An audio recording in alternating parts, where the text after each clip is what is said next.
bem, estamos de volta para o primeiro bloco do programa Paraná Notícias desta terça-feira.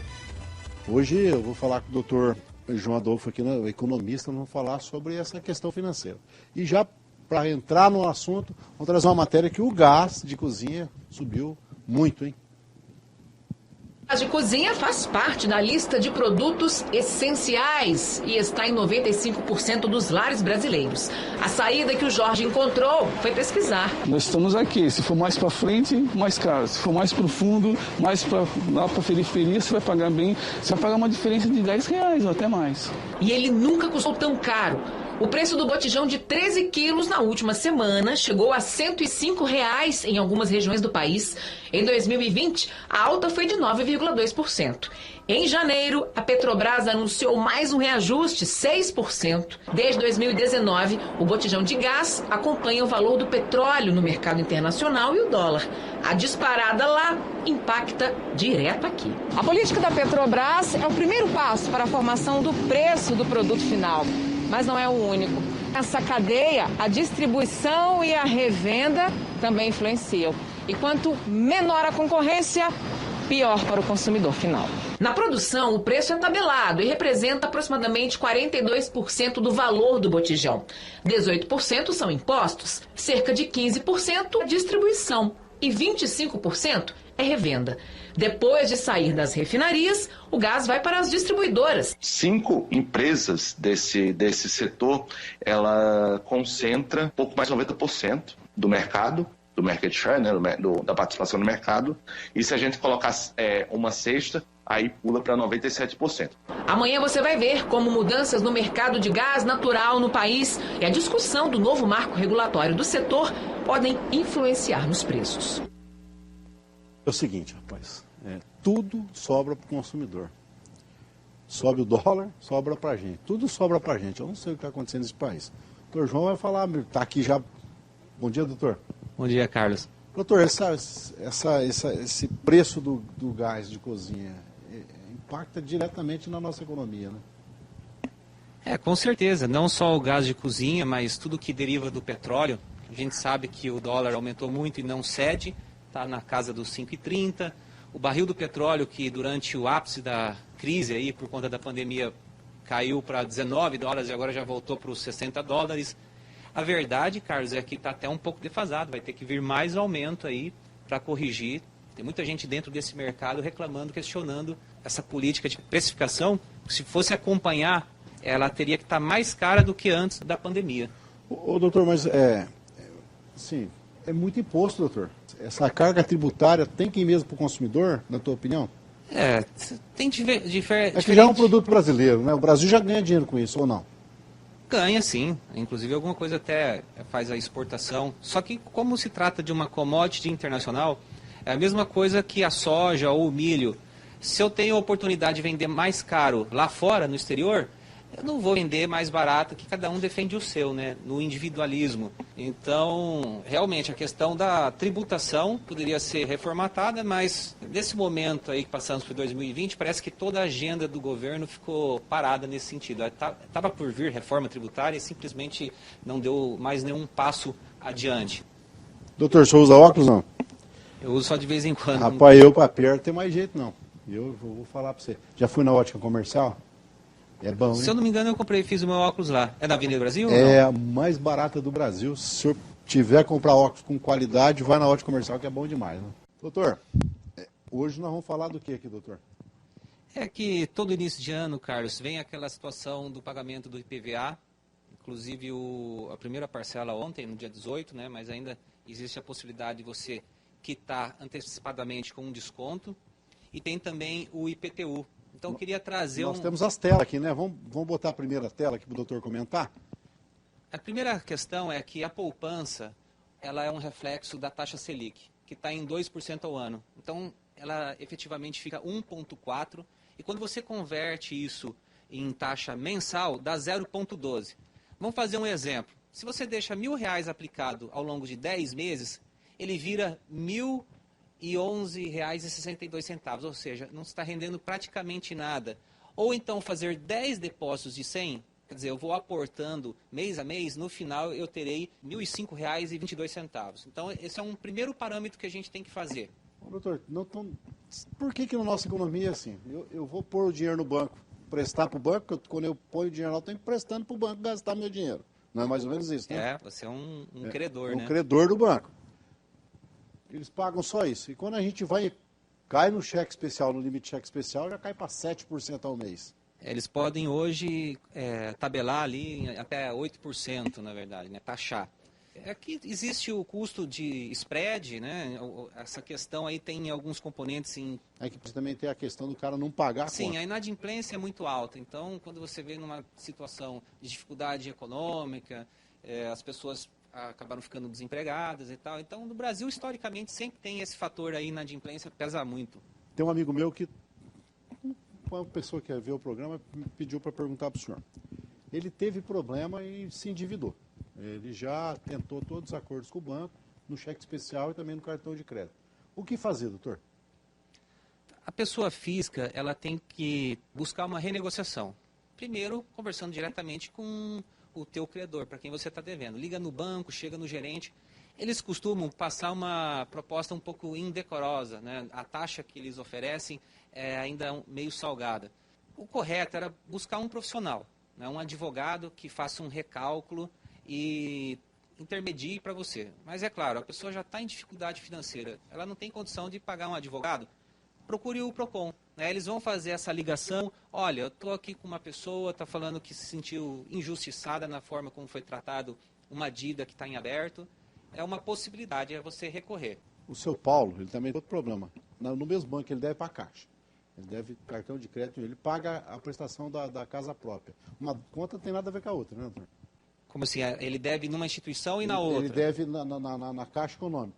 Ele está com as contas da casa em dia. Essa dívida não vai fazer ele perder a casa, por exemplo. Não.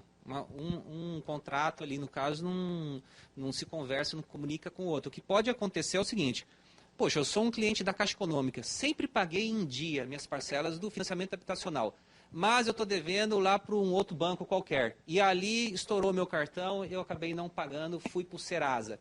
Aí você vai tentar recorrer a um empréstimo na Caixa Econômica, eles vão avaliar teu histórico, teu score, você tem pendências em outras instituições, a própria Caixa, sabendo que você sempre foi com ela um bom cliente, vai negar por conta do risco. Então isso aí pode acontecer. Mudar de assunto agora. Começo do ano é complicado, né? Tem que pagar muita conta, né, doutor? As tradicionais seria o IPVA. IPVA, está aqui então, na ontem, tela aqui, ó.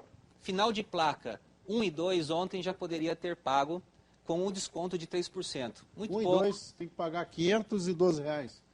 Aqui seria um IPVA no valor total de 2.564, né? Eu peguei o... Seria um carro popular. Não é bem popular, é um carro de 85 mil. Peguei o meu como exemplo, né? Uhum. E depois, dando o desconto de 3%, pagaria à vista 2.487. Mas veja, quando a gente joga numa tabela para fazer o custo efetivo, está dando 1,54. É interessante pagar à vista? Para você que tem dinheiro em renda fixa ou na poupança, a remuneração é 9,3 vezes o que a poupança está pagando. É interessante. Mas, se você volta e meia recorre a operações de empréstimo, por exemplo, eu pego consignado, João, a 2% ou não, às vezes eu estouro a conta bancária, fico uns dias lá e vem um juro, aí não compensa. Né? Então, você sempre tem que analisar. Essa taxa daqui é um parâmetro em relação à poupança, mas às vezes você tem também a necessidade de tomar empréstimos com uma taxa superior a essa. Vamos ver o IPTU, que eu acho mais interessante. Passa para outra tela aí, para nós. Põe a tela do IPTU para a gente, a IPTU. O IPTU, quando a gente plota também numa tabela, né, uma planilha com cálculo financeiro, a gente chega a uma taxa maior do que a do IPVA. Está dando uma remuneração de 2,06. Então, veja bem, qualquer financiamento habitacional dá uma taxa inferior a isso e também um financiamento de veículo costuma ficar inferior a isso. Então, é uma taxa interessante, dá para ser aproveitada, ela está pagando 12 vezes e meio a rentabilidade da poupança. E a gente coloca assim também, conversando até com o Chiquete, secretário de Fazenda, ele diz que é preferível para a prefeitura receber à vista pelo seguinte: muita gente ainda se utiliza da praça de atendimento para fazer a retirada do carnê. Aí isso gera aglomeração e a gente sabe que está num momento que a gente tem que fazer um distanciamento social por enquanto não está rolando a vacina aí. Depois, diminuir as taxas bancárias. Quando você paga um único boleto, na liquidação vamos supor que custa R$3 para a prefeitura. Quando você paga em 12 boletos, vai ser 12 vezes 3, vai custar R$36. Isso num montante, um horizonte de não sei quantos imóveis na cidade, dá um valor significativo. Então é uma forma de melhorar a eficiência aí, financeira no aspecto para a prefeitura. Então pode a pessoa se aproveitar de uma taxa equivalente de 2%, que é 12 vezes e meio superior à poupança, a rentabilidade que a gente está tendo. 7% de desconto aqui, né? Aqui na verdade 7% é para quem for pagar no dia 10/2. Se a pessoa for pagar até o dia 25 de janeiro, ela consegue 10% de desconto, Carlos. Então, é uma alternativa. Já tem um desconto considerável, já. Porque antes, ano passado também foi 10%, mas a realidade era outra, a Selic estava um pouco maior. Quando você fazia esse comparativo, não dava esse impacto todo, né? 12 vezes e meio é 1.150% a mais, né, do rendimento. Lembra que ali no outro slide inicial, você deixando por um ano na poupança, gera no final R$11? É muito pouco. Então, nesse momento é interessante aproveitar. Ô, doutor, eu fico pensando, o senhor que é economista, né? Eu fico pensando nas pessoas que mexem na Bolsa de Valor. Esse país está meio louco, né? Porque às vezes depende muito do que o presidente fala, e às vezes o presidente fala um negócio lá e despenca a Bolsa, despenca. Tá fácil mexer com a Bolsa hoje, mexer com o setor financeiro, não, né? Teve um tombo muito grande, mas da mesma forma que caiu, ou pelo menos no mercado financeiro, a recuperação foi rápida e até ultrapassou os patamares anteriores à pandemia.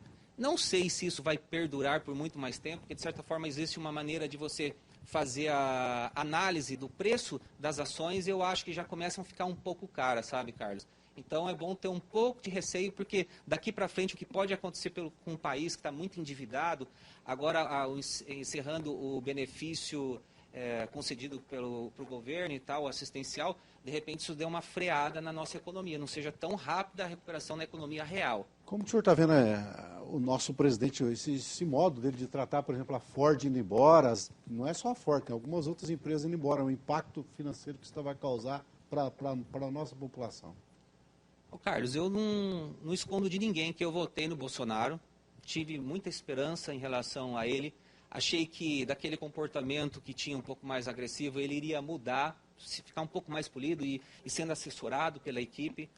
Mas quando acontecem situações como essa, de sair uma indústria, uma montadora multinacional há décadas no país e tratar de uma forma desdenhando, né? Isso aqui, fica arrumando desculpa, em vez de se justificar e falar assim, olha, a gente sente muito e gostaríamos de fazer um trabalho no país para corrigir o que acontece, né? Qual que é a problemática, vamos diminuir a carga tributária, vamos reformatar as leis trabalhistas, deixar uma coisa um pouco mais flexibilizada. E não só isso, né? Toda a forma como veio conduzindo na pandemia, né? Em vez de dar o bom exemplo e demonstrar preocupação, um sentimento de solidariedade com as famílias. Eu tenho muitos amigos que perderam pai, mãe, tio, e sinceramente, eu esperava um outro tipo de comportamento do homem que está conduzindo o nosso país, né? Espero Deus que toque a consciência dele para mudar. Ainda tem 2 anos de mandato, né? Tudo isso afeta a economia? Incomoda, com certeza, né? É igual você falou, vem uma declaração do presidente ou uma briga, uma rixa, isso daí vai impactar, não podemos colocar só a culpa do Bolsonaro também, não é culpa só de uma pessoa. Entra o STF, entra o Congresso, os deputados, os senadores e o judiciário também. O país está completamente contaminado em todas as esferas.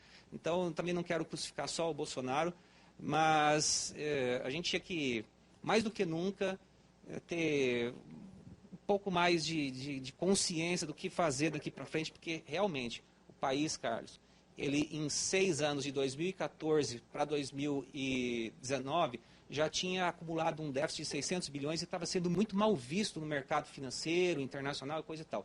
E nesse ano de 2020 teve um déficit de 800 bilhões, é mais do que os 6 anos anteriores. Então a dívida ela está astronômica, acho que 7 trilhões, vai passar esse ano de 100% do PIB, vai chegar uma hora que não tem como sustentar essa taxa Selic em 2%. Vai ter que aumentar. Isso aí vai incomodar muito, vai atrapalhar nos resultados das empresas e não tem como. A inflação subiu demais, vai ter que se fazer uma correção nesse sentido. E eu acho que vai ser muito difícil, vai ter que ser levado com muita seriedade daqui para frente o país, porque a gente não tem mais chance de errar.